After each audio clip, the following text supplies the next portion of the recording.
Shalom à tous. Aujourd'hui est mardi. Que le Seigneur vous bénisse. Je vais partager un astuce très important. 3 erreurs. Le thème de ce message d'aujourd'hui, c'est 3 erreurs à éviter quand on cherche un conjoint. Ok, trouver le conjoint ne demande pas seulement du coup d'œil, mais surtout de la sagesse et du discernement. Voici les 3 erreurs à éviter absolument.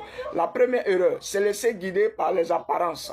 Explication, la beauté physique, le style ou le charme peut séduire, mais attention, ne garantit pas un bon mariage. Beaucoup choisissent le corps sans discerner le cœur.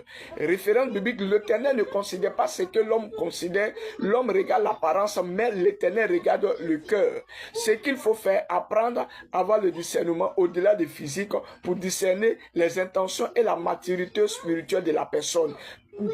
Deuxième erreur, confondre besoins affectifs et convictions divines. La solitude peut pousser des choix actifs. Chercher un conjoint peut par exemple être ceux des pressions sociales, conduit souvent par des relations toxiques. Et conseil que je vais te donner, le bon moment est celui que Dieu a préparé pour toi. Un mauvais choix, c'est la précipitation, peut coûter des années de souffrance.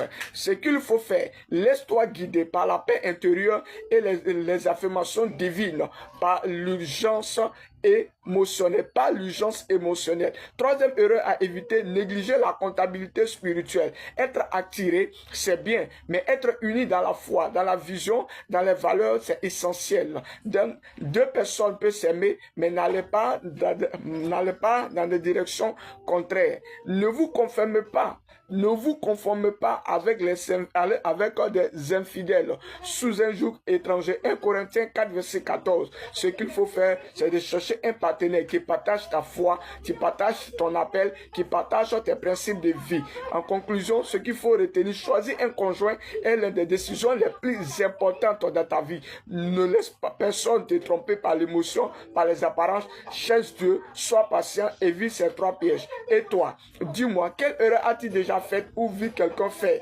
Écris-les, partage-les en commentaire. Que Dieu vous bénisse.